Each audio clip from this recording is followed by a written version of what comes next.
That's right, everyone. Welcome to another episode of Stu and the Nunn and Tom. So we're not going to just brought Tom right on. He's been on here before. He's been a guest host, and it's like Stu, Nunn, and Tom, the three amigos. We haven't had him on for a while, but when you've stepped up and filled in as a guest host, you get extra benefits and privileges. And one, they get to see that shiny, pretty, bald, bearded face. What's up, buddy? How you doing? What's going on, guys? How we doing? Good. Go ahead, Toby. Oh man.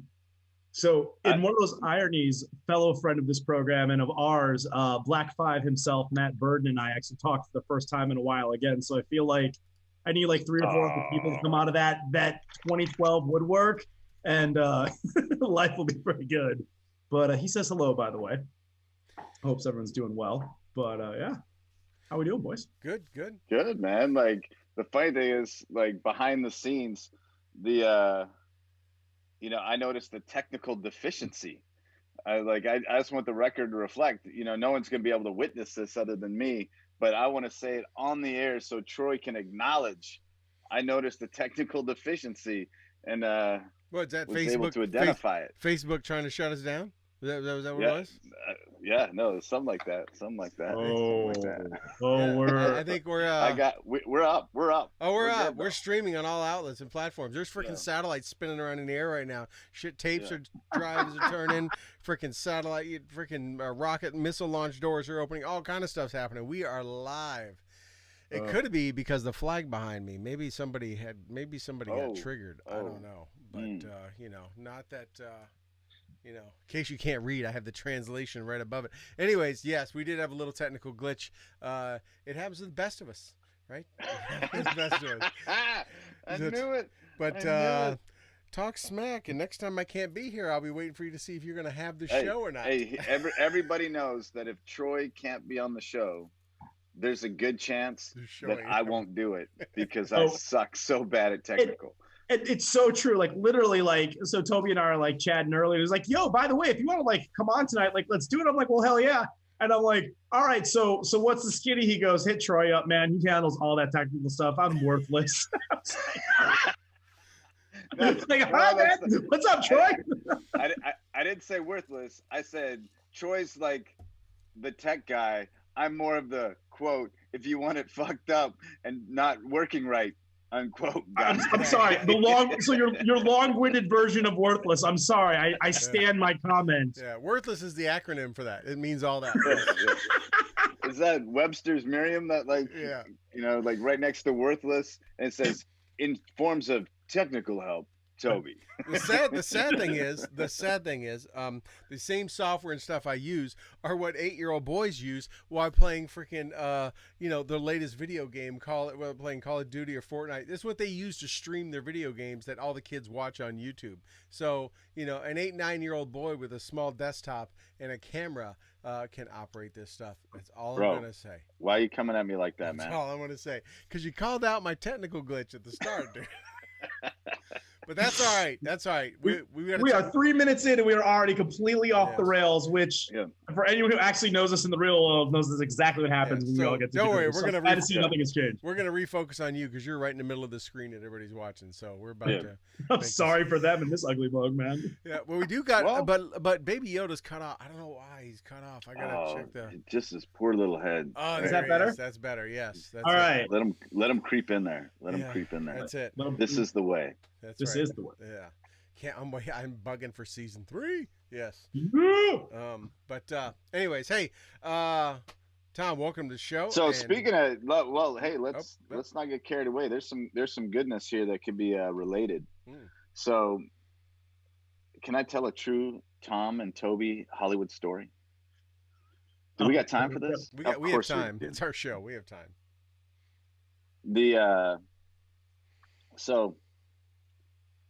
This is probably 10 years ago, maybe more. There's this guy, maybe you've heard of him. He's fighting, his name's Tim Kennedy, and he's fighting Jacare Souza. It's in the Toyota Center. Is it Jacare? I think it's Jacare. And he's fighting in the Toyota Center in Houston, Texas. And, the crew's all together. We got some really good seats. I think Ranger Up is doing that's back in your Ranger Up days. But mainly it was just the boys were all together. And everyone's like, how does this have anything to do with Star Wars? Because Tom and I are like standing and we're like down near the cage and there's Gina Carano. And dude, like both of us were like, so I want her to have my babies. Yes. And yes, we were. I did not know about this story. Wow. Oh yeah. Oh. Yeah. So there's all kinds of celebrities. Right? Yeah. There's all like in the fight world back then, the fight world wasn't as big, but like if you're like an MMA guy or you're part of that world, like there was a lot of like really big name MMA people there. Randy's there. Randy's son was fighting on that card. Yeah. Ryan Couture was fighting on that card. So like Randy's there talking to everybody, great guy, gracious guy. And all kinds of other celebrities. But there's Gina, and like both of us are like, let's go spit some game. Let's go spit some game. Cause like, oh my God, we did. And like, no one like back then, it was just Gina Carano, like just somebody. And not only that, but you could go to a Bellator fight like that, which people, or at a Strikeforce fight like that, because I was Strikeforce, that people don't realize, like, you could just walk anywhere you wanted. Like, I had a backstage pass that day because I was part of the Ranger Up crew and Nick was in Tim's corner. It didn't matter. Like Toby, I'm like, Toby, we're gonna go do this. Let's go, man. And we're just like walking like right up to the front of the cage. Like you would get arrested like for even looking at the place on the cage that we were that night. And we're just like hanging around, like probably on camera on accident or something like that. Just what that same night, one of the funniest things happened that same night. There was a bar. There was like a bar down like in the bottom near this one tunnel. And so like I just kept walking up to it and getting drinks or whatever. And Ariel Helwani was there, and he was like, this is before Ariel had like any kind of like major media deals, and he was kind of doing his own thing. And he was trying politely, because he's Canadian, to like, and he's like a Canadian, not like I'm like kind of fake Canadian. I've been Americanized. And he was like trying to like go, and I was just like, no, bro, just the dude's standing right there, just go talk to him. And I'm like, and he did. Like it was like a free for all. If you looked like you were supposed to be there, like Dean Lister was there, and I just remember like I like Dean Lister. I'm a fan. Like I think he's a cool guy, and I just like wanted to meet him. So like I walked up to him like I was somebody, and like, hey Dean, man, really enjoyed watching you. How you doing? And then we like where our seats were, like everyone just assumed we were like these ballers. Right. But the whole time I was like, I want Gina to have my babies. What you weren't doing was that was probably 10, 12 years ago. What you weren't doing, you weren't going. 12. It was 12 because it was pre the X, and it was because the person I was dating before my now infamous ex-wife, was super pissed off because like a month or whatever before that we had that like conversation you have when you first become a couple of like who's on your like laminated list, right? So she somehow found it got back to her from everyone that was there that we actually had gone and talked to Gina, and she freaked out. She's like, look, I can't really be mad about this because like we were joking, but like just so you know that will never ever happen for you. And I'm like, but she's like, nope, no one can be on your laminated list if you have instant access to them and you can just walk right up to them. They are voided off the list. Yeah, like I was single too. Like it's a good thing. Like, newly divorced. It's a good thing because we're on air right now, so it's a good thing you were single. Yeah. Oh wow, it was that was a. We could tell those stories all night of all of the general dumb things, especially you and I, Tony, have gotten into. Like we've never been kicked out of bars. Never been kicked out of the bar and never been arrested. Which we've been asked to pay our tab and come back another night. A few times. There's a big difference between being kicked out and being asked to pay your tab and come back another night. Yeah, that means you're cool coming back. Just you need to call it for tonight. You wore out the welcome, right? Versus you getting grabbed up by the scruff of the neck, they take a picture of you and never forget you and toss you out. But yeah, and part of that too is always, again, going back to Black 5 or Jimbo,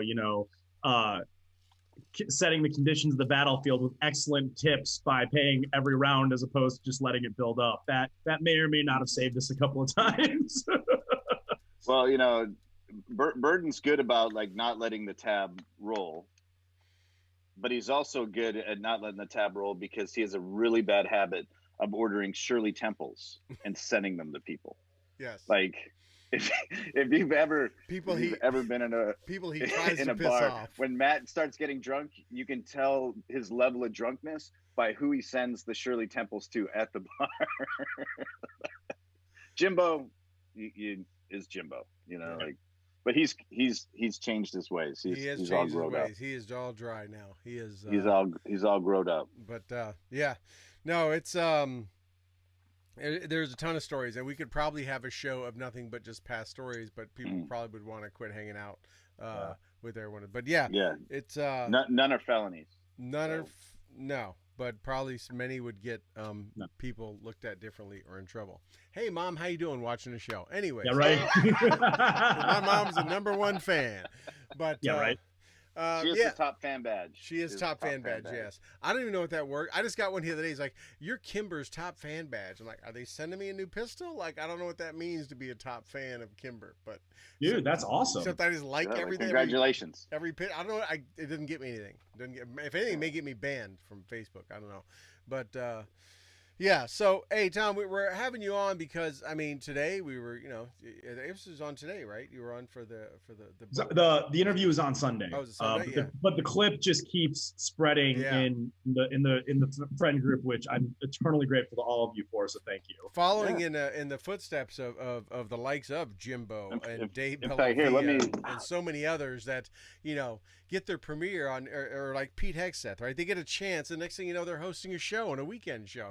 Who knows what could be next for you, being on a little Fox time and talking about this adventure. We were joking earlier before the show, you kind of fell off the map a little bit. You kind of went off and started doing your own thing and doing stuff. I was kind of keeping up with you on Facebook a little bit, and then here you come out with this awesome new initiative and thing that you're doing just in time for Memorial Day weekend. So by all means, that's what we definitely want to talk a lot of great stories, but we want to talk about this because this is kind of new and outside your comfort zone, wouldn't it be a little bit? Wait. So I had gotten to the point where I really I was so worn down being in the veteran content creation space, from being a founder at Ranger Up and really pioneering a lot of that category, the Ranger Up workout video and just doing the things that we did. And then, we've been at war now for almost 20 years. And the name of the book project that we did, it's a coffee table portrait book called The 20-Year War. And it's 71 individual veteran experiences who have fought in the global war on terror. The first veteran in the book is actually now retired Sergeant Major of the Army Tilly, who was actually at the Pentagon on 9/11, and then was going back and forth in theater doing what the Sergeant Major of the Army does. And then the last veteran we have, the 71st story, is Major General, Lieutenant General retired. Sorry, sir. Mike Farrader. But the story right before him, Phil Sussman, had gotten back from his deployment overseas in December of 2020, right before we started the project. So this book really does span the entire GWAT. And I was just smoked, guys. I know you talked about dropping off the map for a little bit. 3 years ago, I took a mini retirement after I sold my stake in Ranger Up and went all the way around the world with nothing but a 40-liter backpack. And, Toby, when I guest hosted with you that one time, we talked about it, and we can talk about it again a little more if you guys want, but it was like, I was just burnt. And, I had passed on some other opportunities to work in the space over the years. And then Dan Blakely, who is one of my partners in this, and then it's also his childhood friend, Bo Simmons, who is our photographer, who's an extremely high level fashion, fine art photographer. This guy has shot Converse, Seven for All Mankind. He was Usher's photographer for a little while. Like, this dude is like, a lot of people are like, oh, I'm a photographer, right? Like, no, Bo is I get paid for this photographer. And Dan's like, it started off, it was so organic. Dan's like, hey, we're working on this project. You know, I heard you on a podcast, and then Jason Van Camp over at Warrior Rising, the nonprofit that helps, you know, veteran startups, you know, said, you know, like, hey, you might be able to help. You want to talk? As the dog, as Athena's letting us know she's here, she's still around. Athena. But so I'm like, yeah, man, hey, like, so he pitches me the book, and I'm like, yeah, like, what do you need? He's like, you know, I need your, you know, I need your contacts. Like, we really need to get more veterans, we need to get the word out. And as he's explaining the book and everything about how we're going to tell not just the story of like what people did overseas, everyone's done that, but we're going to talk about what inspired people to join the service. We're going to talk about what their transition was like when they left the service and what they're doing now. And I'm getting more and more excited. And by the end of it, I'm just like ready to jump out of the airplane and take the airfield Army Ranger pumped. And so I'm so excited. The first person that I emailed was a guy named Bill Butler, who's a full bird colonel retired. He's the chief of staff for the National Veterans Memorial Museum in Columbus, Ohio. If you saw Gallant Few, just did a big thing with them. Great organization. I'm so excited to explain what these guys are doing that I didn't put a subject line in an email. And so then, like, I hit General Votel up, I hit Mike Hall up, you know, Sergeant Major retired Hall. I just unloaded my Rolodex. I'm like, hey, you know, these are good dudes. They really have this great concept that could be super special, you know, hook it up. And the response was just nuts. Like, everyone is instantly like, yes, yes, yes, I'm in. Anywhere from a 4-star general, and we were really lucky where General Votel wrote the foreword for the book. Then he's introducing us through his network to include a sitting representative in Congress, Seth Moulton, out of Massachusetts. The next thing you know, it's all over the place. Suddenly, guys, you know, Kobe and the Uncanna guys, you know, are in this, and it's like, well, we're gonna reach out and, you know, Tim Kennedy, you know, let's see what Tim says. Tim's in. Vince Vargas, you know, who's just crushing it on Mayans, you know, from, you know, Article 15, Drinking Bros podcast, you know, now doing veteran fame. Like, Vince instantly in. Like, everyone's like, yeah. And I'm like, what is going on here, right? And so as it's going through, you know, especially with my experience writing, Dan's like, hey, you know, we really need a writer for this. Like, you know, someone who can really, really do these stories. Because so far we've been taking the audio files. Justice, would you be willing to do it? And I'm like, yeah, absolutely. And so, you know, you got the 9 to 5. And at that point, I was still in Chicago. I just moved to Omaha, Nebraska for a job as director of marketing for a company. So I'm like literally on airplanes, or I'm in hotels as I'm going back and forth, like getting established here.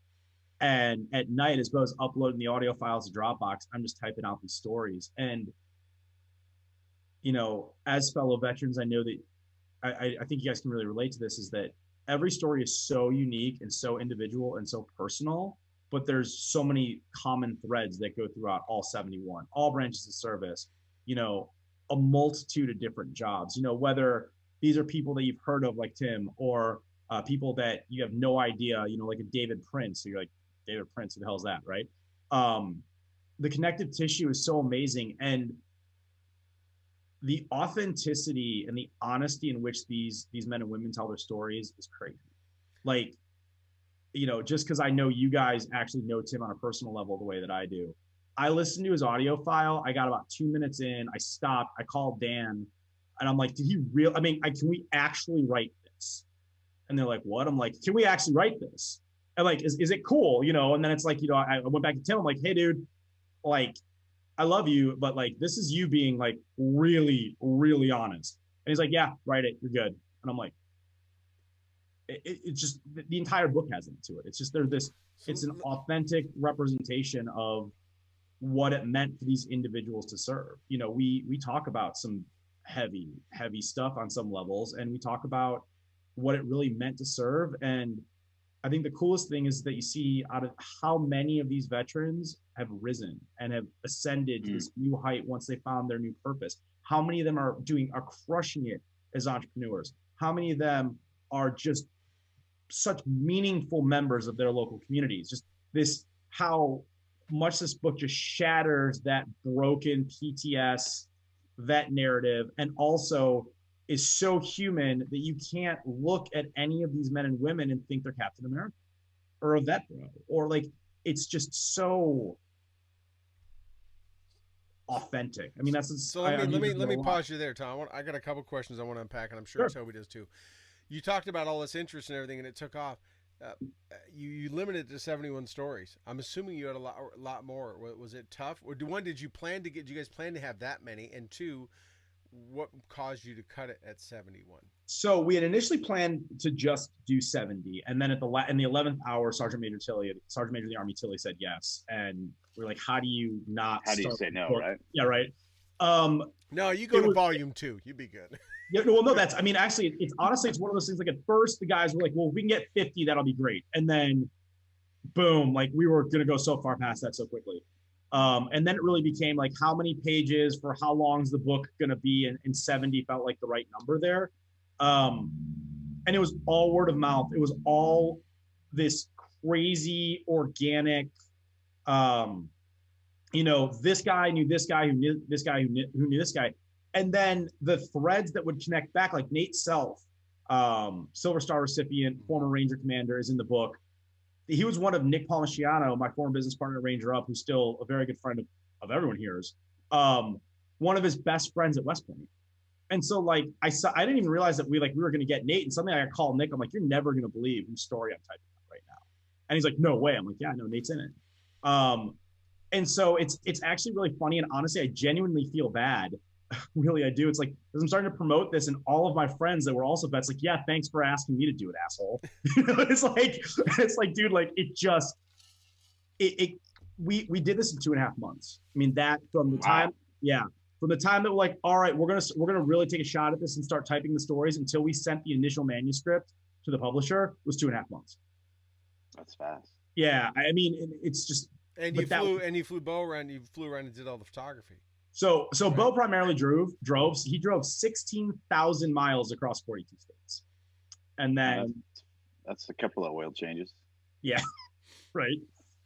Back and forth across the U.S. twice. We did fly him in for a couple of people, and there's a couple of times that just was how it had to be. But yeah, I mean, that dude was just a warrior. He'd sleep like 3-4 hours in like cheap roadside motels, or sometimes just at a rest stop to like get where he needed to go. Snowstorms, hail, like all of it. Just crushed it. Well, that's the hustle, man. Yeah. Like that's how you tell the difference between someone that believes in a project and someone that's just trying to like check a block, Yeah. Like he's an accomplished, photographer. I know a lot of accomplished photographers, but I don't know if they'd sleep in that car. Yeah, no. Yeah. I don't know if they'd even drive. They'd pull that. I don't even know if they'd fly coach. Yeah, we do. Yeah, that's true. Yeah. Like, don't you know who I am? I'm like the person that took a picture of someone really cool. I love this stuff, man. Like, back in the day, we were talking about Matt Burden. Matt, Black 5 put together the Blog of War. And that was what, 04, 05, 06 maybe, 04, and I've felt for the longest time that something else needed to be done. Like the Blog of War is great because it kind of touched on this new up and coming genre, this new way of like communicating perspective that wasn't there. But I just always felt like there was something else that could have been done. Like a lot of people have written books, Colby's got, books out there. There's, Troy, I contributed to the Sandbox, but, there's a lot of like, I always felt like there's something missing. And I kind of like how this is because I and everyone here knows, so like this isn't like a surprise, me saying this. Like I get so pissed off when I'm talking to a veteran and their entire focus of our conversation is what they did. Yeah. Not what they're doing.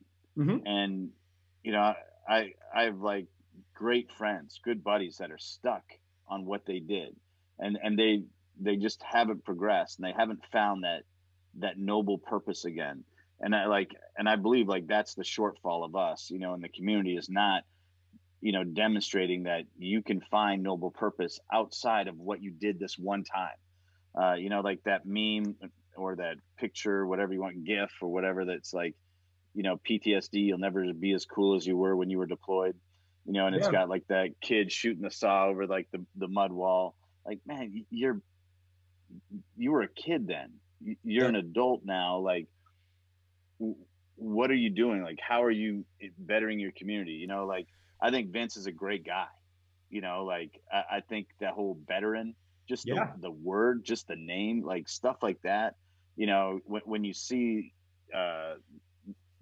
you know, Bunker Labs and these other groups, like you were just talking about, you know, helping veterans like achieve, you know, with these startup incubators and stuff. Yeah. And it, like, that gives me like just awesome hope. And, you know, because that's the stories you want to hear, man. Like, everyone thinks about, you know, like Tim Kennedy. Everyone thinks about like him as a fighter. They think about him as a military guy, but like that dude's starting schools. Yeah, like we talk about that. Yeah, like, dude starting schools, like changing the framework of his community for the better, because like that's a great noble purpose. And like it just bums me out when, you know, like these guys, and that's a big part of the suicide problem. These guys and gals, you know, like feel like they don't contribute or they can no longer contribute. It's like, dude, you're missing the whole thing. Like, that was a stepping stone. Yep. Like, a field problem, an NSTX or a CalFEX is a stepping stone, a training to the big show. The big show isn't the culmination of your life. It's the training and the stepping stone. Yeah. When you watch the old shows, and when I can't believe I just called it old because it's not old. When you watch like Band of Brothers, or The Pacific, like you watch, you know, like these great, you know, Stephen Ambrose, you know, obviously wrote Band of Brothers, but you know, The Pacific's a collection of things. At the end of that, they always tell you what they did, right? Yeah, what they went on to do and all that kind of stuff. And to me, it's like, you know, you know, Major Winters went on to like start like a glass empire, you know, like, well, and all created transparency, a business that had 500 employees. Like, he fed 500 families. When you're in the military, you might be responsible for 500 families, but you're not feeding them. Right. Yep. Like, with all transparency, Range 15, I think, did the same thing at the end of the movie. They talked about where everybody went on. But anyways, but you know, Toby, I love that you tapped into like Band of Brothers and that stuff, because as Tom was talking earlier, it made me think when we talked about, you know, people being stuck in that time. Think about the difference. I've done a lot. We've talked about on the show a lot of comparisons between our generations and the generations of World War I to Korea, right? And when you think about those, right, when you think about the entrepreneurs we've had come out of today, they're no different than the entrepreneurs that came out of the millions of veterans in World War II, let's say, that came back and became our world leaders, our business leaders, our small business owners, and everything else. The difference is, right, you did it, you came back. And by the way, when they came back, it wasn't like 365 and done. They came back when the war was over, because there was no one and go. If they had enough points. If they had enough points. Otherwise, they jumped to the next theater and they went over there and kept going, right? And they came back. They hung it up. And as we've heard story after story, right, that, you know, Grandpa never talked about it anymore. Grandpa didn't have a movie made about him. Grandpa didn't write a blog. He didn't write a book. He didn't do anything. He came back, married Grandma, if they weren't already married, and started a family and started his business, right? So, but in today's times, you know, and it's all for good reason, my opinion, you guys could disagree, but they came back, we honored them, really, for lack of a better term, Vietnam guilt, right? I truly feel this country has went above and beyond for the war fighters in the war on terror, because they felt some in this country, because they felt so bad at what they did to those that came back from Vietnam, and a big part of this country did it because of what happened to them in coming back from Vietnam. And because we all know the Vietnam vet generation has been a major voice in honoring our vets from global war on terror for the most part. Yes, but they came back and we honored them, and we got them free Applebee meals, and we get this and we get that. And all of us have gotten into this thing of the victimization. We have been, three of us and many others have talked about this for over 10 years, about how we are not victims. We raised our hand. We weren't drafted. We picked what we want. Don't feel sorry. We signed a contract. Right. We got paid for doing our job, and our job was really freaking cool. We got to do some cool stuff. But no, we gotta trade in that I am on the end of Vict, from victim to an OR, so it's Victor. Hell yeah! So yeah, and I'm gonna make a shirt about that. So don't fucking try. Bro, I am out of that game. That is all. I'm never going back to that game. No. Copyright, trademark, Commodity Outdoor Development Group. Yeah, right. Behind the scenes, like we cut and Toby and I are threatening each other over. No, but the thing is, let me finish my thought real quick. But our vets come back now, and for good reasons. Like I say, we put them on a pedestal. We're like, you're awesome, you did great, and all that kind of stuff. And for some people, the reason why, Toby, I think they live in that moment is, and they think that's the culmination of their life, because they got more recognition and accolades than anything else they've ever done. And as we all know very well, when you come out of combat and come back to this world is boring, right? We all experience that. And as several movies have captured that well, when you come back to the everyday life, it is not the adrenaline that we've had, and it just seems boring and dull. So people kind of live in that. We know guys that have tried to go back to combat over and over and over. And I've advised soldiers of mine, like, quit chasing ghosts. That team you had, that experience you had was there when you had it. You'll never have it again. Yep. And they keep trying to go back, and they fail to move on. They fail to move on. They fail to start a business or go something, or they do, but at some point, and we've probably all had this. You had to have that switch be flipped, and realize it's time to step up. It's time to take that step on the next road march. Right? It's time to move out and go on the next one. So, it's one of those things that I love that we're talking about World War II and the Greatest Generation in Korea, is because they all did that. But the thing that I hope we're starting with this book to really reinforce the conversation, because one of the things I think that's unique about this is it's a portrait book. So you see who these people are. There's a whole page that is just who they are now. And those work is amazing. It is stunning. I had the privilege of sending all the individual portraits this week via email to all the veterans, and like the response back of them being like, oh my God, because some of them hadn't seen the work yet. So that's the first thing. But it's like, you know what? The Greatest Generation wasn't the greatest generation because they whooped Hitler's ass. I mean, don't get me wrong. It helps. It tells a great story like we were talking about, but it was what they did afterwards. It was it was that small business, and they weren't just small business owners. They were teachers, right? Yeah, they were the manager on the shop floor of the local factory. They were, they were the crew, the foreman of the work crew. They were leaders still. Like, one of the things that we wrote, that we wrote in the afterword is, above all, a veteran is trained to be a leader, right? And what I think that, to your guys' point, I think that's missing so much from our generation. And really, I would say that there's sort of two generations, because it's been 20 years. I think that that's a very fair thing, is that they bought into the myth of being special, and we're not, okay? We signed a contract. The government fulfilled the contract. Maybe they screwed up with the VA. That's a criticism for another time. But at its core, they have fulfilled their obligation to us like we fulfilled our obligation to serve, right? And then, you have all these competitive advantages built in. It's like, and you have the greatest gift you ever could have, a work ethic, if you choose to keep going with it, that is unmatched by all but a select few out here in the world. There's never been more opportunity in America than there is right now. Never. Like, I just turned 40 this year. I'm a serial entrepreneur, right? Which is wild when you think about it. Like, I got a degree in political science. I mean, you guys know better than most people how much of a moron I am. It's not like I'm so star-spangled genius awesome at anything. Like, I'm not. Testify. I know, man. Like, but it's like, I will get out there, and when I really believe in the project, I'll grind. I will get out there and find those people. And Bo's a civilian, but he knows, he gets that. He grinds. Dan, like, we served together in the National Guard. It's the grind. And you know, I don't know if this book's going to be a commercial success, and I don't care at this point, because I've already had so many people be like, you're telling a story that we need to hear. It's a way to start changing the conversation. I'm not in this to like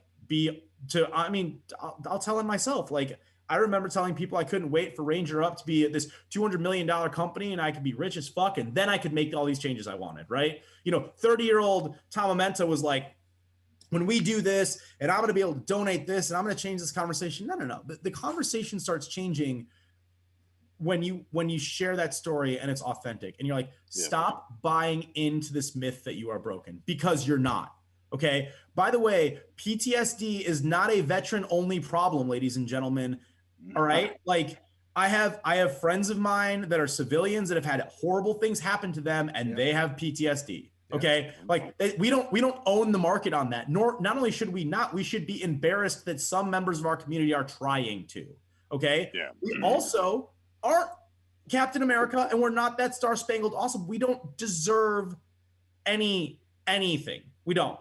The only thing you deserve in life is what you work for. And then I think that in a reaction to a segment of our population, of our culture reacting negatively to these truths, then you get the vet bro, right? Well, it's like, well, if you don't agree with me, then you're a snowflake. It's like, listen, I speak only for myself on this for the moment. There's no one more snowflakey than the peak vet bro. No one. Like, you can't have a conversation with that person. You can't disagree in the nth, because then they throw out the like, well, you wouldn't know, you didn't fight for this country. What?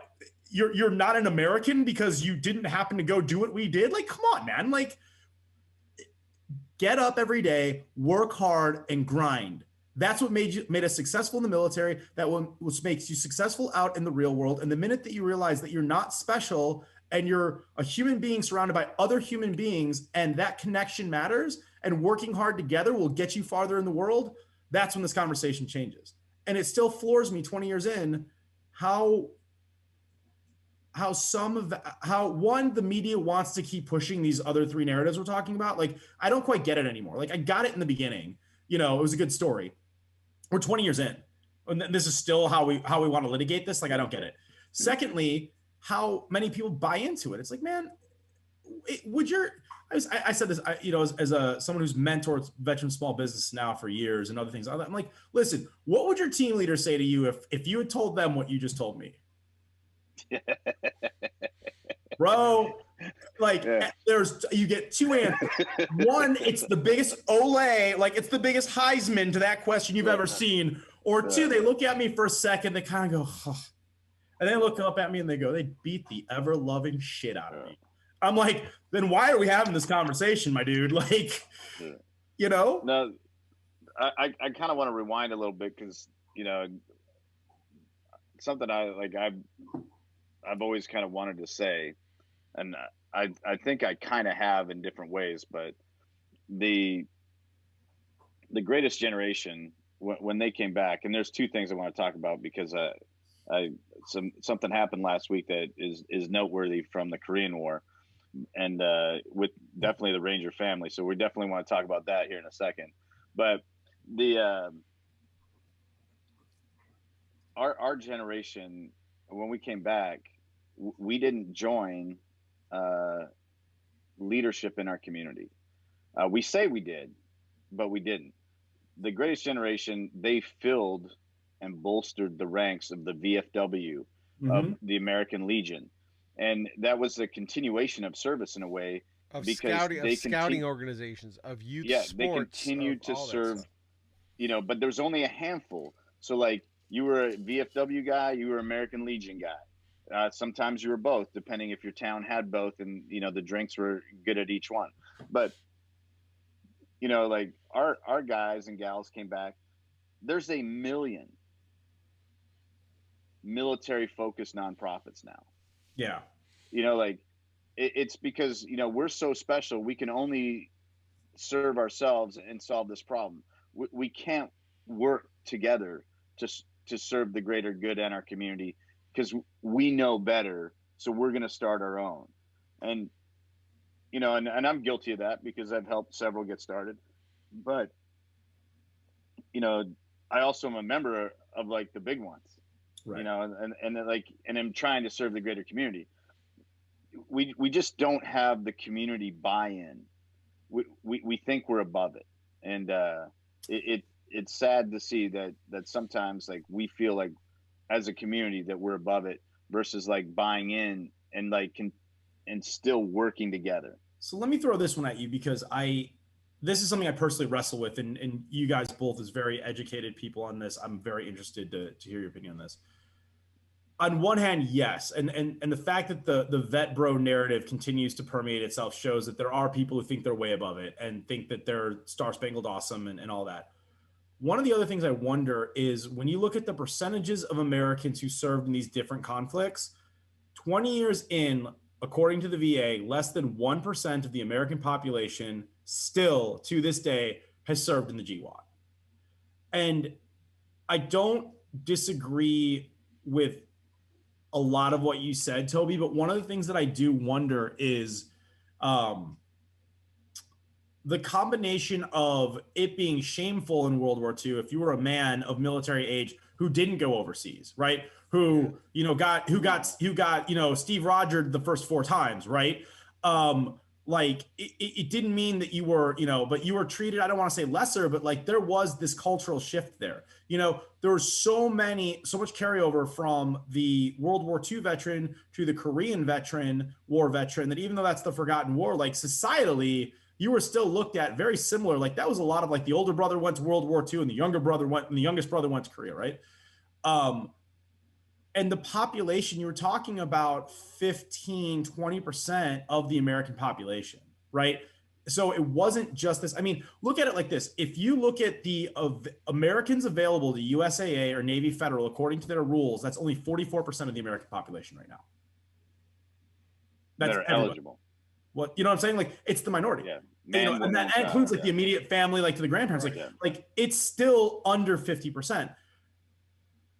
I think, and I don't know how to say it past a feeling, I think that part of that buy-in, and I think it turns into this really negative feedback loop, right? Because there's not a critical mass, right? Because you might be the only veteran in that community, right? I think that, especially if they're a younger vet, you know, like on college campus when there's like 7 or 8 at a 30,000 person school, right? Yeah. I think that plays into a little bit of what you're talking about. I think the other thing is how guys get out. Like when you shipped back from World War II on a tramp steamer, you were on that ship for 2 weeks talking to your boys. Yeah. Like working it out. We've talked about that, right? That was a big difference in the fact that you weren't back in 3 days back at the house. Yeah.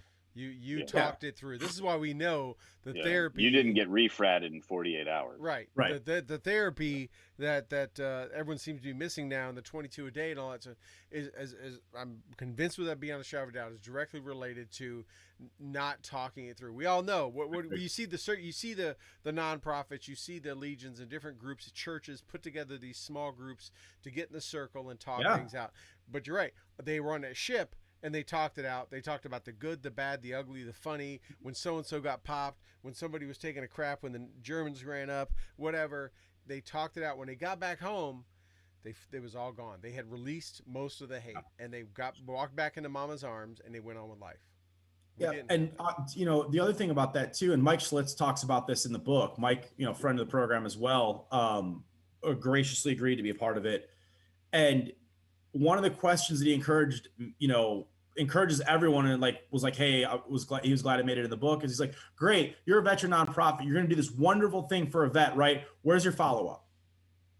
Because some of these guys, if they're on antidepressants, they're on other things, they get off them before the trip, right? Because they want to feel it. They want that, then it's like you get the endorphin high of being around guys like you or girls like you, of having this really cool experience, right? of all of this stuff. And then you go back home and it's quiet. Yeah. And the high wears off. And now you're back on the drugs, and now maybe you're depressed, so you're drinking a little bit more. And it's like, so Mike's like, hey, great, it's cool what you're doing, you know. And for those of you who don't know, Mike Schlitz is a double amputee, has burns over close to 85% of his body from an IED in Iraq. He's just an amazing story. Worked with multiple, you know, Garrison Youth Foundations, multiple places. Totally someone you should know.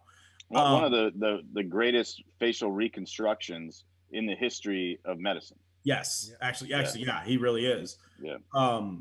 Like he's someone you should like, and like forget my book for a second. Go look Mike up and go see what a great American patriot looks like.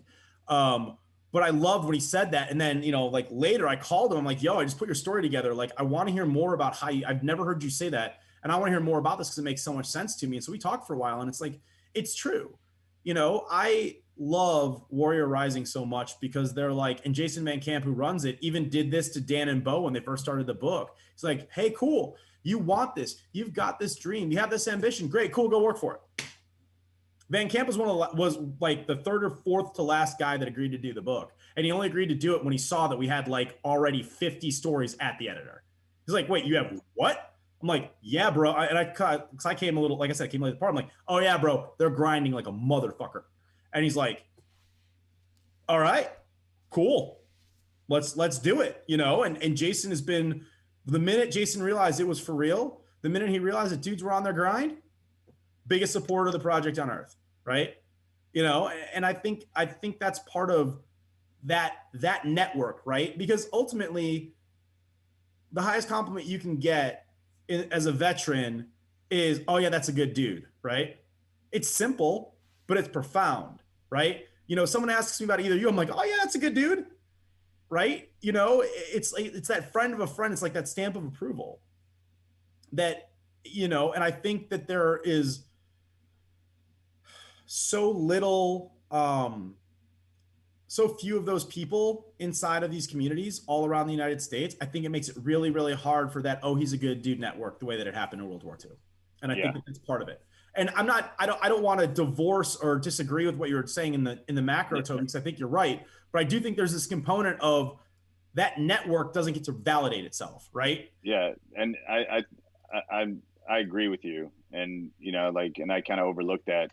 In one of in the Facebook chat room, you know, shout out to the Shard, Doug Mullins, you know, he's got a comment in there that says, like, nowadays it's almost a big deal for a civilian to meet a vet. Yeah. So if it's like hard for a civilian to meet a vet, how hard is it for a vet to meet a vet? Yeah. You know, like, and, you know, I like do a lot of facilitation of, you know, putting people together and stuff. And I too forget that. We got a link up, you know, to we got the hardest working unpaid producer in the world, Rob Sasente. He's got the Fox News clip up, and as well as our a link to the book for the 20-year war. And make sure right at 20yearwar.com. Make sure everybody stops by and goes there. We're not done talking. I just want to, you know, make sure people that are tuning in, talking with Tom Amenta, you know, and we're talking about the 20-year war, the coffee table book, portrait book, that's putting a face to the 20 years and the men and women that it shaped. But I want to divert real fast because last week, May 21st, dun, dun, dun, in the House of White, a young man, a very not so young man,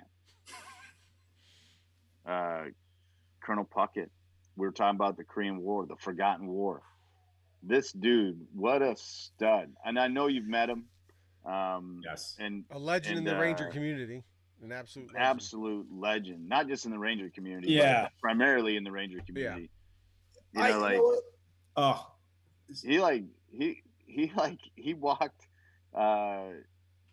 I'm trying to remember what it was, but he walked something with us at Benning one time. I'm trying to remember what it was. And he was just like, came out for a walk with a bunch of kids. So The thing that so first of all, as a proud alum and former member of the 75th Ranger Regiment, I will forever make Colonel Puckett my own, right? The thing is that, and this is what I tell everyone, it's like, you want to know what that man's impact was. The strip between the ranges and into main post on Fort Benning is called Colonel Ralph Puckett Way. All right. This man spent more time in what used to be Infantry Hall, now is the Maneuver Center of Excellence, than maybe anybody on planet Earth. Okay. Yeah. When I got hurt and I started working staff in 2003, when then Colonel Votel was the commander of the Ranger Regiment, Colonel Puckett was like the only dude that wasn't officially part of the unit, just rolled in. He was the honorary colonel of the regiment. And that dude would just randomly be in there talking to staff duty, like walking around like, hey, Ranger, how you doing?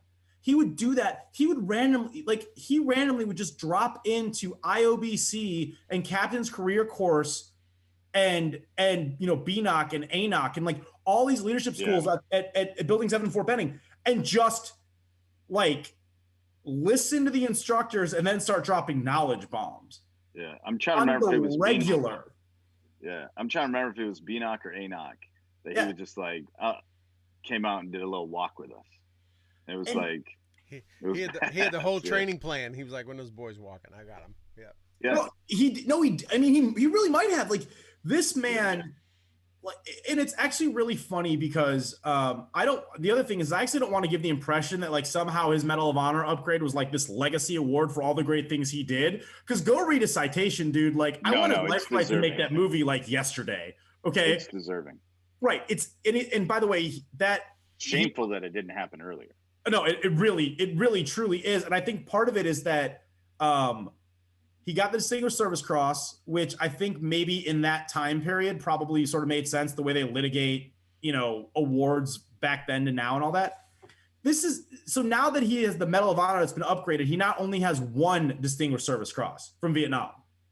Like, that dude, I think it's that 2 silver stars, like 3 bronze stars, the V devices or something like that, like 3 or 4 purple hearts. Like, you are not talking about some like, oh, he did one thing in a battle.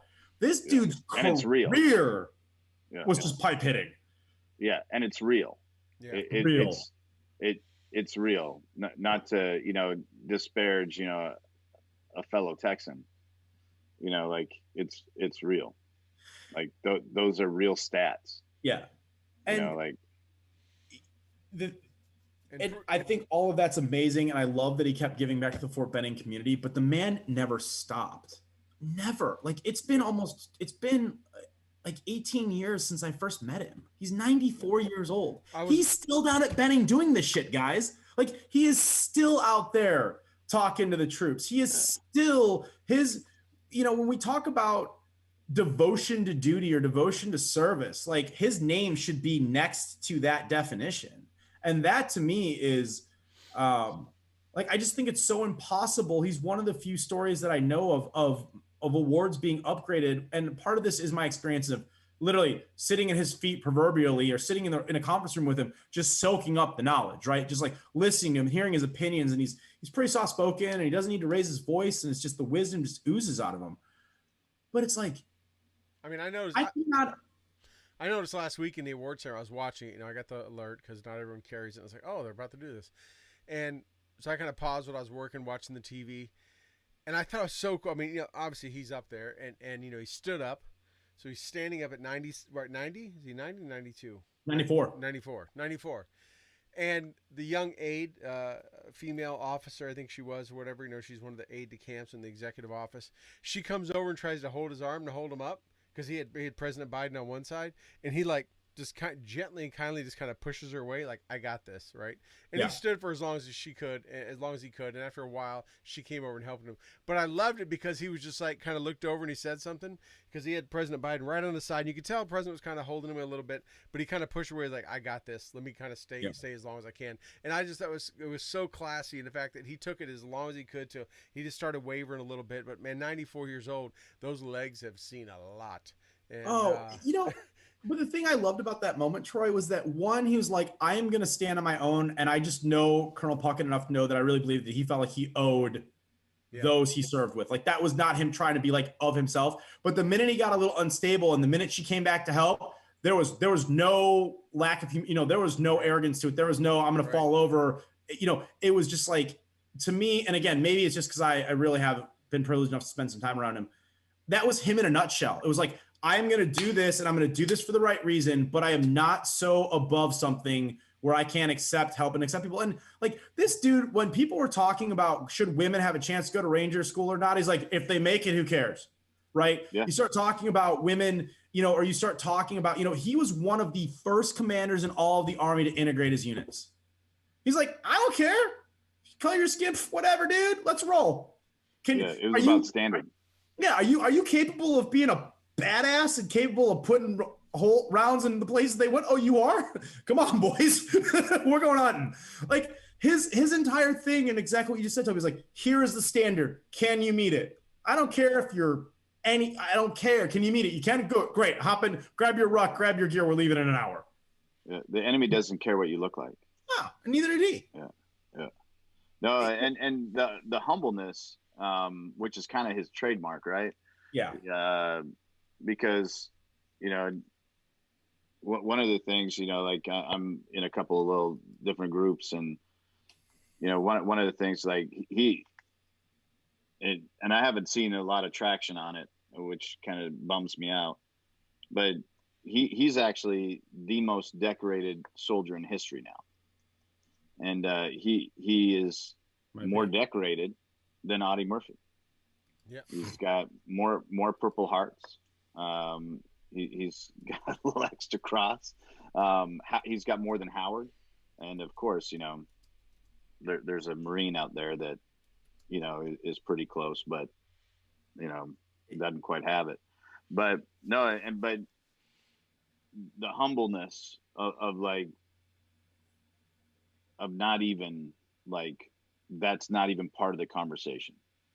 Like, right. It's always about others, and it's about what you can do, not what he did. It's what you can do, and and what those around you have done. Right. It's pretty cool. It's pretty cool. Yes, I was referring to Chesty. Yeah, I think that one of the coolest moments that I've seen, and I was thinking about this the other day when Colonel Puckett was received as MOH. So I know you guys know this, but for those listening, I was a private in Bravo Company 1st Platoon, 2nd Ranger Battalion with Leroy Petrie. Like, Leroy is genuinely a very good and very dear friend of mine, who's actually just agreed to endorse the book, by the way. I felt bad asking just because I know he gets hit up a lot, but he's like, he took one look at it. He goes, fuck yeah, why didn't you call me earlier? I'm like, I didn't want to bug you, dude. But I remember there was a couple of Ranger rendezvous right after Tree had been awarded his, and he's still trying to like figure out how to deal with it and deal with the pressure, and that's his story to tell, so I'm not going to tell it, but it's fascinating when you have a friend who goes through that process and hear everything these days that is required of someone to be awarded that from the GWAT. Like, it's really that's a complicated history that I hope one day gets to come out and someone chooses to tell that story. But watching him and Colonel Puckett interact was like, you want to talk about someone who's so respected and so revered and so much of a mensch, that the hero of the moment, the hero of the day, right? And he's over there soaking up all the knowledge still. Like, Leroy is also in his own right a super humble dude. It's just super chill, super giving. It's actually a true story. He retired. Okay, he's doing his retirement ceremony as master sergeant. And as a retirement present, I bought all of his URLs for him. Because I'm like, well, if he's transitioning, he's going to start doing public speaking. And, I knew it, like, Dakota and Saul, and, and some of these other guys were like doing and, controlling their own narrative and stuff. And I'm like, that's a good couple $100 when it's all said and done, like, for your boy, but it's unique to me, like, and Leroy's wife, Ashley, is just wonderful and amazing. So I clued her in too. It's like, yeah, she's like, that's smart. Bought him for 2 years, right? He let him expire. If you want to go out there right now, you can buy LeroyPetrie.com. Maybe you bought it back. I don't know. But like for a while, if you wanted to go buy LeroyPetrie.com, you could do it. Right. I'm like, Tree, what the hell, man? But it's like, it's funny because I always think about things like that. And I really was thinking about him and Colonel Bucket together because you had these two just humble and genuine human beings, right? Like guys that have been to guys that really are the Captain America that society is trying to tell so many veterans that they should buy into that narrative, right? The dudes that really kind of not only have been there and done that, but the world knows their story. And they're the most chill. They're the most humble. They're the most deflective of it, and not in a continue to worship me way, but I'm like, hey, nah, dude, like, let's just be human. I think about that so much. I've thought about it a lot lately, going back to our conversation earlier, where it's like, what did we as a community miss by our own leaders and by our own examples to get where we are right now? Like I've struggled with that as we've gone through the book process. Like that's one of those things that, I mean, part of it is I turned 40 this year. And I think that age, can really breed some wisdom and some perspective, certainly some perspective. But like, what are we still missing 20 years down the road that the best of us keep telling us we don't want to listen? Yeah. I mean, really, like the best of us keep telling us this, and we as a community just don't seem like we want to listen. I don't get it. I genuinely don't get it. Yeah, usually the timeline moves a lot faster than that, right? When you think about like when you have the brightest minds dealing with problems, let's look at the past year. We're angry that it's taken a year to get to the point that we're at in dealing with this pandemic. Now multiply that by 20. Yep. The best of us have been working on this problem. Why are we here?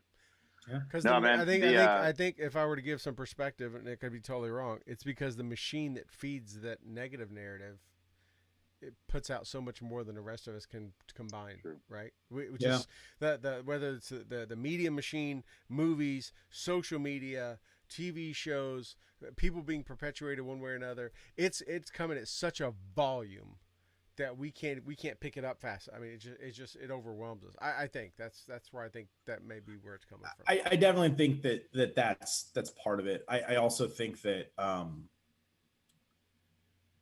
however you feel about it, and I don't even want this to be political so much as the more that you decide to choose a side, okay, just the act of choosing that side. Like I was having a conversation last night with a friend about how I don't believe in absolutes. And they're like, well, what do you mean? And I'm like, I said, look, I work in marketing. I work in messaging. I work in,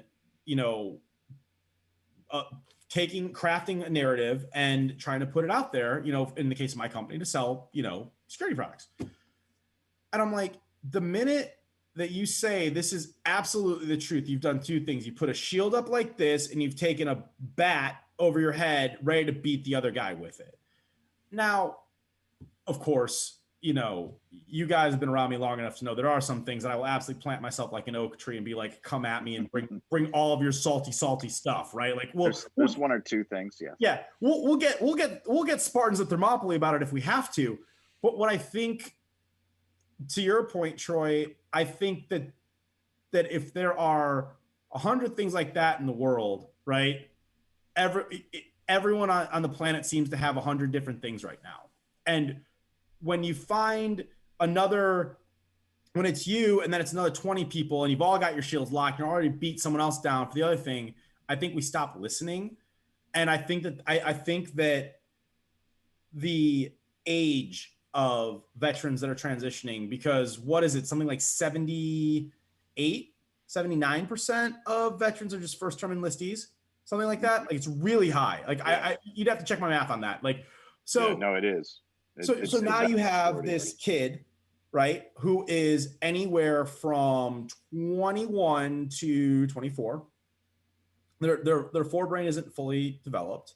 They're on an island, right, alone in this new world where they can't quite grapple with it.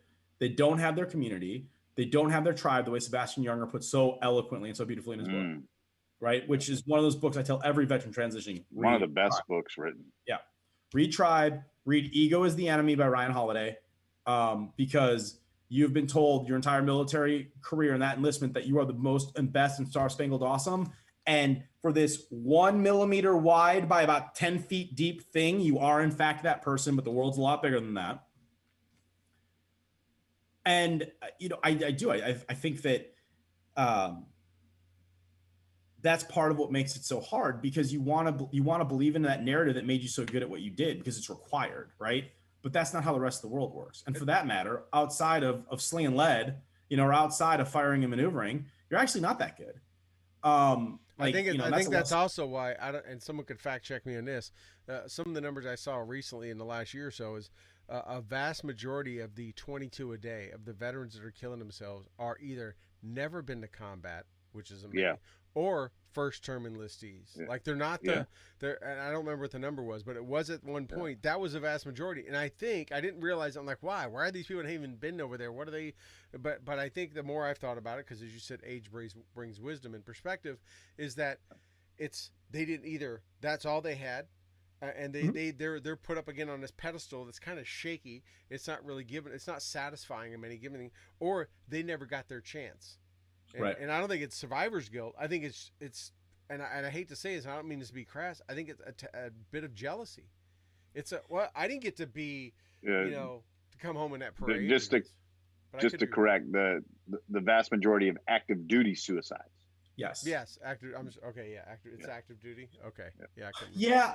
I would stop short of jealousy, and I would say that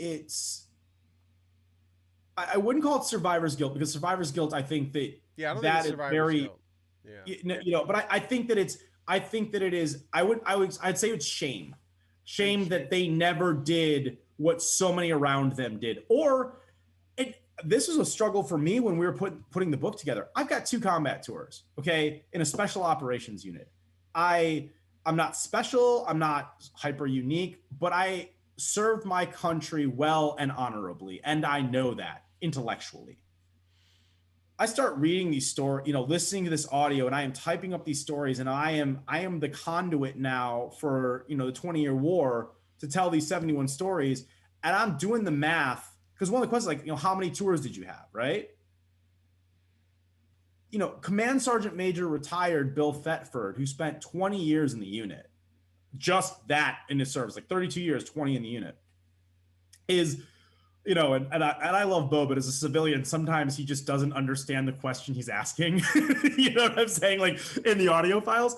And so he's trying to get, this living legend of the soft community to sort of like open up about like what he did, and not in a mean or like crass or exploitative way, but just to like get enough information for me to type the story up, not quite understanding that I know who this guy is, right?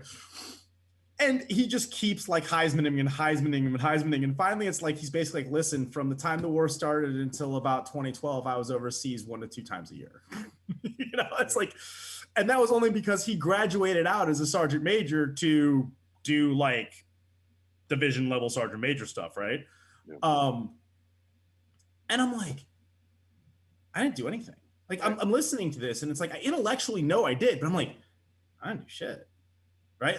Like this dude saw, like, and he's not the only one. We've got people in this book that are 8, 9, 10, 11 soft tours, right? I got National Guard soldiers that were under in my unit that have 3 combat tours purely in the National Guard. And I think that's part of why too. A 1 tour, 2 tours in the grand scheme of things, and you found this by probably listening, that's probably where you're going. We're talking, it's not uncommon for 6, 7, 8 tours, right? Yeah. They just turn and burn over and over. You're just like, and you're like, the cost. Because again, like roughly 0.85 to 0.9% of the American population, depending how you want to do the math according to the VA. I just like, I mean, but that was a byproduct of this, what I call the Vietnam War mindset of one and done, right? It wasn't until then did we start this 365 and go mentality, and I've always been a big voice against that, because I tell people when we went to Desert Storm, when that happened, there was no such thing as a 365 calendar.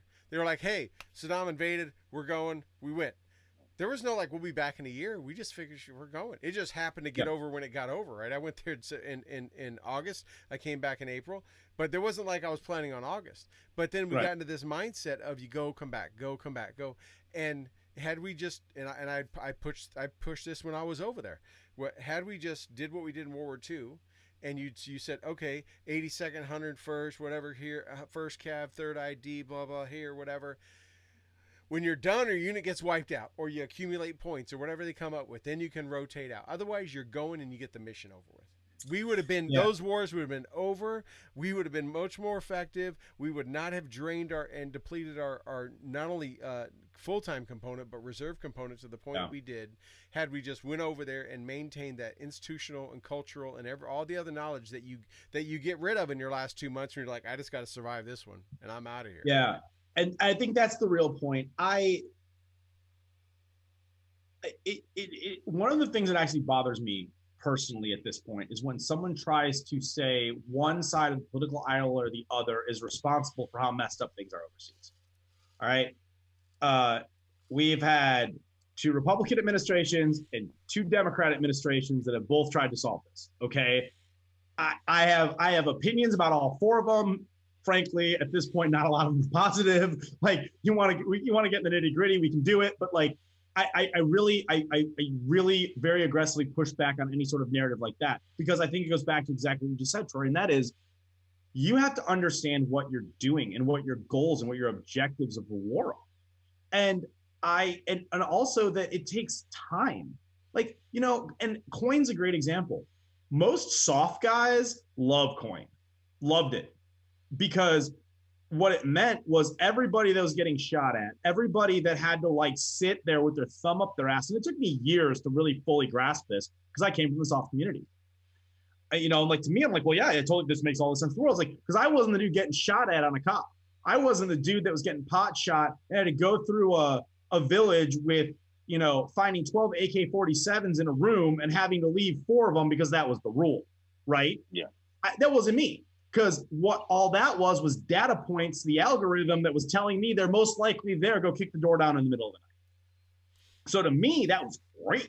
What do you mean? Like, when you look at what Stan McChrystal put together for Team of Teams, and his whole leadership theory, which is great, but you saw how he applied that to soft, like we were evil, man. Like it's why, frankly, just because it's appropriate, it's why the Obama administration got so soft heavy and the Trump administration continued it, because it was like everyone else was doing this, like just try not to die thing. And we're out there just whacking people. I mean, that the community, like the stories you hear about anyone, I know you guys got friends like I do, like, oh, so no shit, there I was, like the Jokey mission is something that would have been legendary. That would have been a movie from a World War II, right? Because they weren't doing coin stuff. They were just, everyone was pipe hitting. It just happened to be that some guys got a little higher.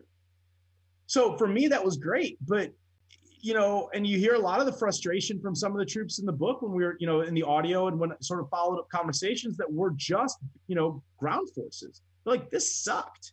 You start looking at what happened in Helmand, and you start looking at, in Afghanistan, you start looking at what, Koust and all these places where they're just getting ripped the F up and not being able to go through and just level something, right? Like, but that wasn't military strategy. That was government policy.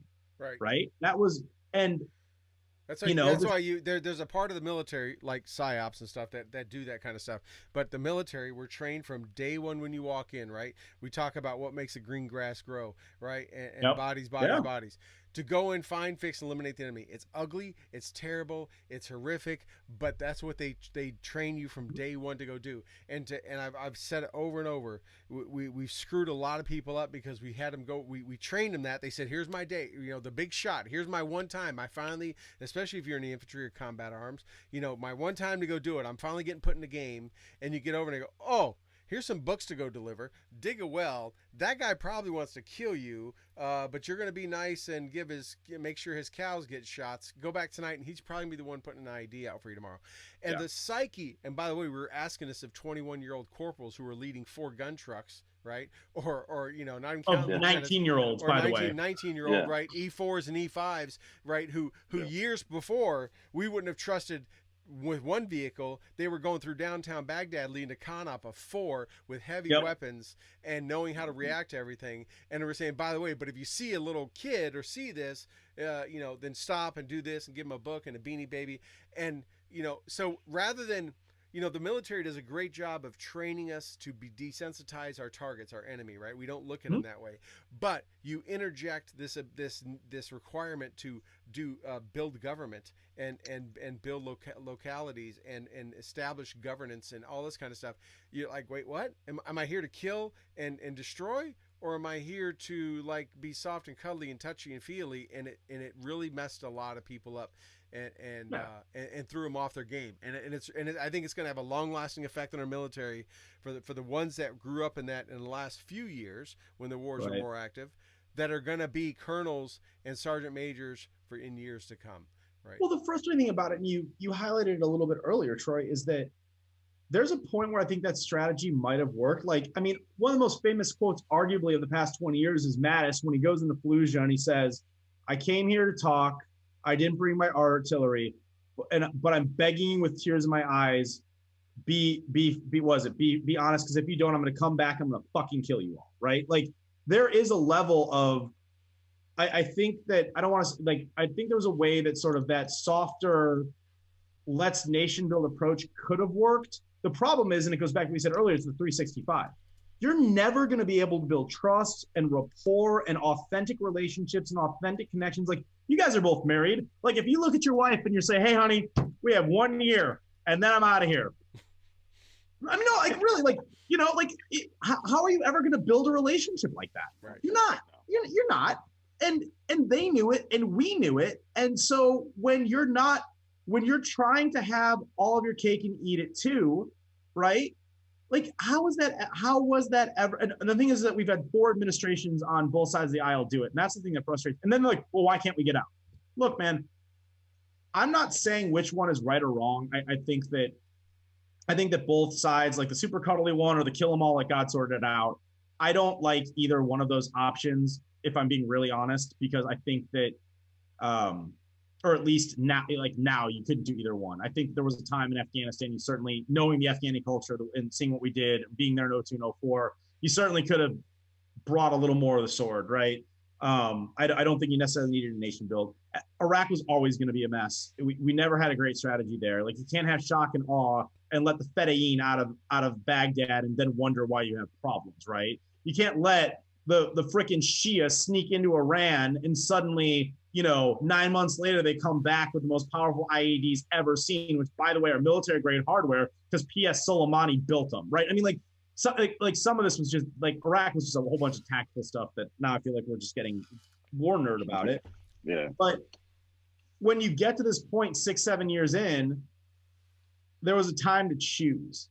That's not my call. I'm not the politician. And I don't even feel comfortable litigating that because I honestly don't know what I would do. But I just know that you can never have a half measure. You either have to commit and say, all right, we are going to nation build. And guess what, boys? Buckle up. You're going to be here for the next 2.5 3 years. No, you do that. You bring in a mass State Department, you secure it, and you let the State Department do what they do, right? Right. But, and that could have worked. Yeah. Could have. Or you could have walked in, you could have called the shura of all the tribal elders in, all of the key hotspots. You could have reached out with the CIA through the back channels to the Haqqani network and go, here's the deal. You guys can like find a peace treaty here, or we are killing you all. Like, it is like, you have not seen what we are about to do. You've seen us go bump in the night. We're going to go bump in the day. We're going to go bump in the dusk. We saw that happen in Afghanistan, and it was the Russians. And if it wasn't for us and Charlie Wilson, they would have won. It would have been over with because they came in and killed everything that moved, right? Yeah. Good, bad, or indifferent. They were executing that, and they would have been the first nation ever to take over that country and rule it because they literally had no care about anybody. Well, and that's where I was going to go with Afghanistan. The insane irony is that the only time that's ever been conquered, and I use that term loosely, was Alexander the Great. And he did 2 things. He married a whole bunch of Afghani women to become a son of the tribes that were willing to support him, and he committed genocide against the others. Like, but what's really interesting about that is he was all in on both strategies, right? I am family over here or y'all dead over here. Right? There was no middle ground. There was no half step. There was no half measure. There was no, well, you know, and if your family, and he left Macedonians in Afghanistan. Like some of his dudes, some of his royal guard, like, oh, you're going to marry, you know, you're going to marry into these families as my sons, essentially, and you're going to stick around. Cool? Cool. All right, off to India. Like, yeah. What you got, Toby? One of the things that, you know, it doesn't matter, you know, like I like what you're saying about half measure. One of the things that, you know, no matter what you're going to do, you have to do it, and you can't be influenced by people that aren't. Mm-hmm. And you know, like I think the greatest lesson we learned in, you know, coming out of Vietnam is that public opinion is more valuable than ground opinion. And you know, I remember having to make uniform adjustments in combat because the lobby of mom was so strong. You know, and like we need to let State Department do State Department stuff. We need to let the Department of Defense do Department of Defense stuff. And you know, journalism can report it, but not influence it. And they need to change it back, called the War Department. Get people's mindsets right. Yeah, you know, and get your minds right about it. Yeah. But hey, we've been going on here for a minute. We're talking with Tom Amenta. You know, he's got this new project, the 20-year war. We got the 20yearwar.com. Want to talk a couple things about it. The books for pre-order right now. Yes. At a sale of a deal. And this is a coffee table book with, you know, Bo Simmons doing like the portrait photography, just renowned photographer, traveled around, captured, you know, this information, a compilation of 71, you know, veteran stories. The price of the pre-sale, pretty good deal. I believe it's $59.95 or something like in that range. But you also have a limited edition. You have a limited edition. We do. 116. I looked the price up earlier. It's like 169 or something like that. 159. 119.95. Well, no, it's 149 on the website. Oh, 149. Sorry, we changed it. We upped it because we put 24 extra pages in at the last minute. My bad. Sorry, Dan. So what all comes with the limited edition? Talk to us about buying the book. You know, what you recommend. Is there signatures? You know, is there something special? You know, holler at your boys, because we want to sell some tonight. Yes. This is why I love you. This is why I'm here for my second interview, because I knew the Nunn would come strong. No, so for the limited edition one, there's only 500 of them. Okay. And really, when it's all said and done, there's about 495 of them, because a few of them have already been, like copy number 275. Nothing personal to anybody, but that's mine. I see what you did there. Yeah, did you? Yeah, no. There's a funny story that someday I'll let Dan tell about him and I figuring out how that ended up in my possession and not in his, because he's also a second bad guy. So yeah, it's only one of 500. Every one of them is individually hand numbered. It'll be hand signed by myself, Bo, and Dan, the three people who worked on the project. There's a really nice, thick, hard cardboard slip cover, so the book slides in, so it's not going to get beat up if you put it down on your coffee table, or if you want to put it up, like, you know, when I get mine, it'll be right behind me. You know, Grogu will be right there, and then it'll be right over there, so everyone can see it. There's a limited. We went back and forth. We decided that sometimes a cliche is a cliche for a reason, so we are also doing a limited edition challenge coin to celebrate the book, also individually numbered. So if you got book number, you know, 010, you'll get challenge coin 010, depending on where you bought in the print run. And also Dan's sister is a fabulous, amazing leather worker. So, and that's what she does, and she's dope. And so she's working with us to create a limited edition, like leather, you know, patch, kind of, you know, like your typical sort of uniform patch that we're going to include with that limited edition as well. And so we're only doing 500 limited editions, and unlike, a Chive t-shirt, or unlike, maybe sometime back in the day at Ranger Up, where we seem to be doing a different challenge coin every 3 months that was limited edition, but there's always a new once in a lifetime opportunity for the next 3 months. Yeah, no. These really are. It's 500, and then that's the only time we're doing this type of book.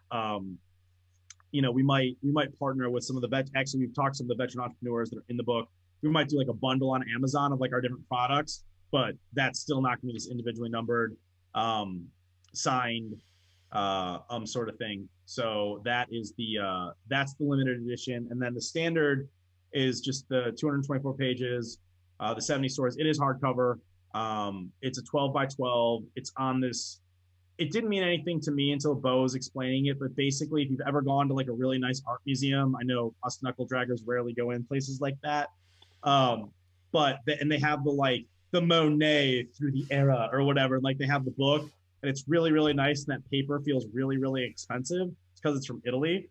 And so the book's getting printed on like all of that stuff. My eyes glossed over when we were having those conversations a little bit, not gonna lie.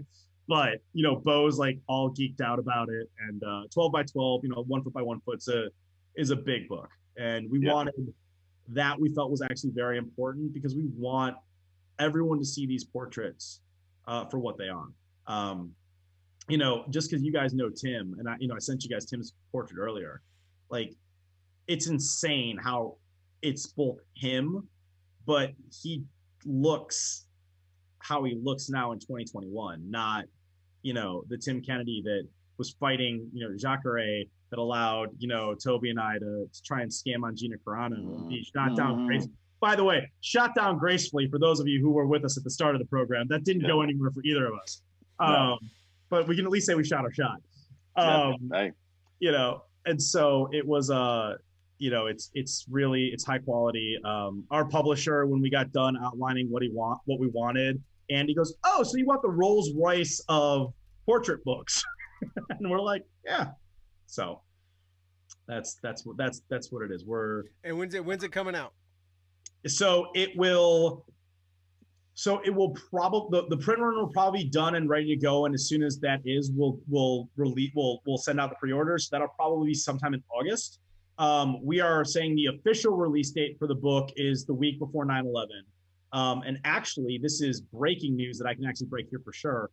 We are actually going to partner with the National Veterans Memorial Museum in Columbus, Ohio. General Farrier's the CEO. Bill Butler, who was a full-bird colonel, retired commander in the 173rd, is his chief of staff. We're going to be doing a gala event Saturday, 9/11, to commemorate the 20-year anniversary and work with the museum. They have been very, very gracious. We have some projects in the works with them that if those work out, I will come back on your show to announce them, because they might be an even bigger deal in the book. Columbus, Ohio is only 5 hours from my house. That's I know, man. That's up right down the road. But yeah, so we're gonna do that, and we're gonna call some attention to some great organizations right now. The first run of books, we're gonna donate a portion of the proceeds to the Three Rangers Foundation that is supporting current, transitioning, and post-service members of the 75th Ranger Regiment. Mike Hall heads the organization, Command Sergeant Major retired. He has been just so good both to myself and Dan through that foundation, and has really just given everything. And then as a conduit to help us with the book, we wanted to find a way to say thank you and give back to an organization that had truly meant so much to both of us. And then we'll be rotating through different veteran nonprofit organizations throughout the life cycle of the book to donate to some other places. And That's awesome. We're finalizing. Well, no, I mean, what someone asked me, like, well, you're going to like donate? I'm like, well, yeah. And they're like, and they look at me kind of confused. And it's like, we haven't just spent all this time to put together all these real stories about our community and not give back to it. Right. You know what I'm saying? Like I'm capitalist as hell, man. I believe in the American dream in a way that is just, I'll fight someone over it. Right. But part of the American dream is exactly what we talked about earlier. And what made the Greatest Generation so great is they came back and they supported their local community. Well, damn it. if we're gonna step up here and we're gonna try and tell these stories, because the other thing that I hope that, you know, and we talked to Vince over at Veteran, and he's super excited and he's doing things like that. We really want to start finding other content creators and producers to get together, because one of the things that Vietnam, World War II, and Korea did not do because of their silence is tell their story, right? And for years, those narratives were controlled by other people. All right. I mean, I appreciate the gift that President Biden has given me in terms of public relations by saying we'll be out of Afghanistan by 9/11. Like, that's a great little hook for me, especially because we had already titled it and gotten the ISN number for the 20-year war before he announced it. Right. So, like, thanks, buddy. But more, you know what I'm saying? But more important, we as veterans want to tell our veteran stories in this authentic way and start showing people who we are and what it means. Like, I don't want Kathleen Bigelow to try and do another GWAT movie, right? What's up? Please no. I say right? Please no. Like, as much as I enjoyed the first 40 minutes of Full Metal Jacket for R. Lee Ermey just going off, I don't want Stanley Kubrick telling the GWAT story. I don't want, you know, I mean, no, like, we can do it ourselves. Yeah, you know, we can do it ourselves. You know, and there are so many people that are veterans that are succeeding that you don't know about. There's a guy in the book, Joel Carpenter, who's out in LA, who's got 3 or 4 businesses, but one of the things he's doing is he's a screenwriter, and he's very good. You know, Jericho Denman, who's another guy I served with in 2nd Ranger Battalion, and his production, you know, / consulting firm for war movies, War Office Production. You know, that trip that I was on when I was around the world, Denman and I traveled around Eastern Europe together, and he gets a phone call. Hey, go to Sofia, Bulgaria. We want you to scout the outpost, because he ended up being the military technical advisor on that. Right. And that movie's awesome. Right. And it looks real, and it looks like someone who knew what the hell's going on. That's because someone did. Right. Yeah. That's what needs to start happening. And if we're already the look at me generation of war fighters compared to our predecessors, which, right or wrong, that's not a judgment, that's just kind of a fact, then let's actually let's actually have the courage to tell the actual story. Yeah. Well, I'm excited, man. So while you were talking to the people, I put it in my information. So I look forward to getting my limited edition. Oh, you went big. So, no, like I'm trying to like think, you know, if I can like claim a number of significance.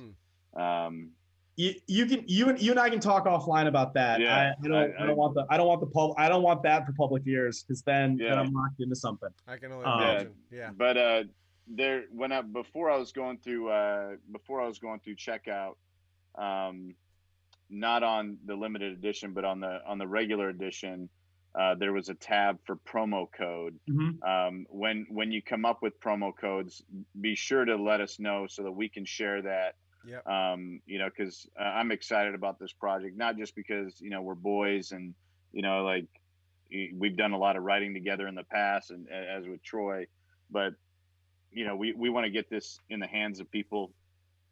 And, you know, one of the things, you know, I think you should do with the promo code is not give a discount.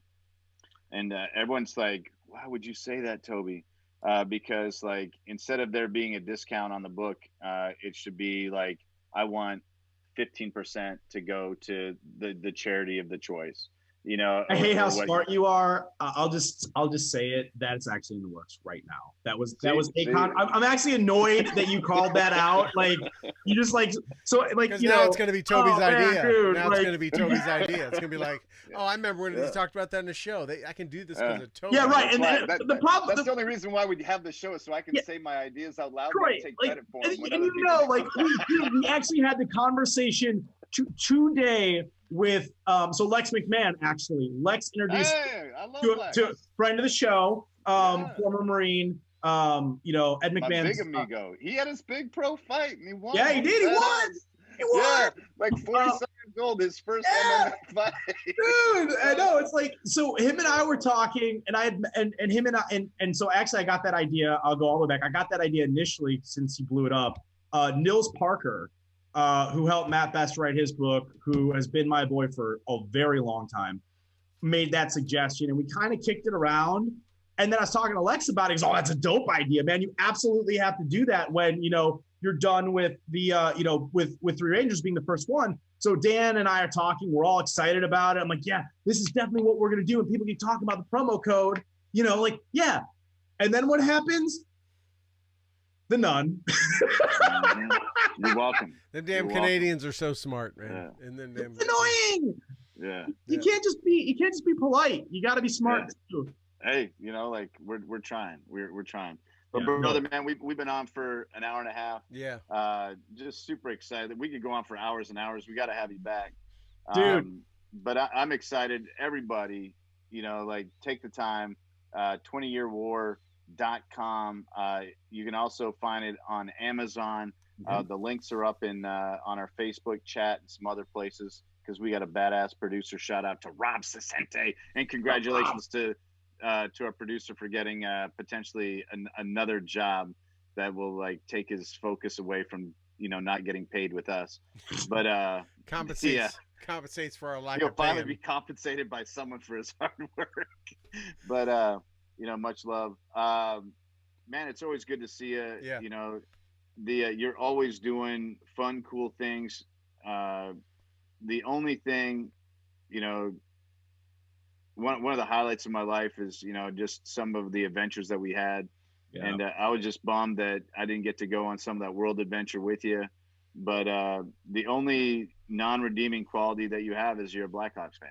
And other than that, you're one of the greatest human beings on earth. So I love you, brother.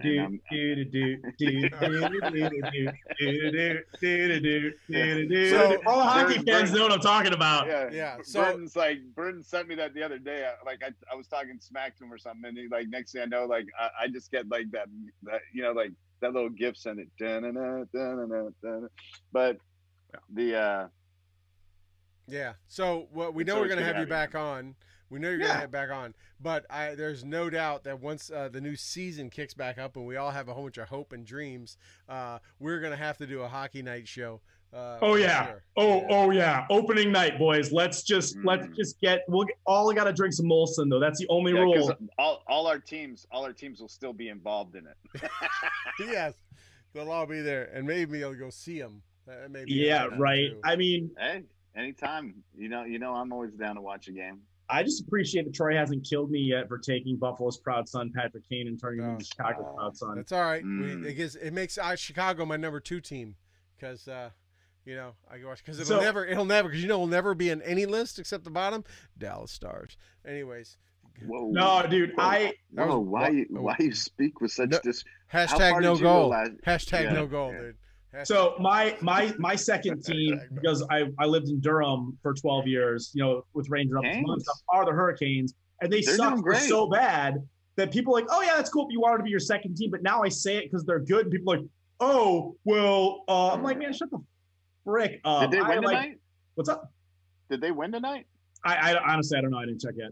The Cubs won this afternoon on a crazy play that Javi Baez had, but is that what sport is that? It's one I don't watch. Yeah, it's not your sport. It's my sport. It's too slow. Yeah, I don't know. I don't know how someone can watch hockey and baseball and like both. I just don't get it. ADD, dude. ADD is a beautiful, beautiful thing. Watch the butterflies on the field and something like, they're pitching. Late breaking news. Congrats to our awesome unpaid producer Rob for just getting a Facebook suspension for quoting General Mattis. So he just got our producer just got a Facebook suspension for posting the Mattis quote that you referenced. Yes, so that's yeah. Meanwhile, I just dropped 5 people. I just dropped 5 F-bombs. Yes. Stop being so damn sensitive. All right, we gotta wrap this up. All right, we gotta go. Yeah, we gotta go. Tom, thank you so much for coming. Stay on for just a minute. We're gonna do a little after the show private green room. And for everybody else, thank you so much for joining us and letting us in your house and your ears and your screens for an hour 44 tonight. We really appreciate that. Be sure and tune in next week. We've still got stuff racking and stacking, and I think you may see an in-person show here really soon. It's coming. Stu and the Nunn back together. Those are the most popular shows. Because we play off of each other. We're usually in the man cave. There's something going on. But anyways, stay tuned. Thank you. Be sure and join us next Thursday, 8 o'clock Eastern. Here's Stu and the Nunn. Everyone Have a wonderful night.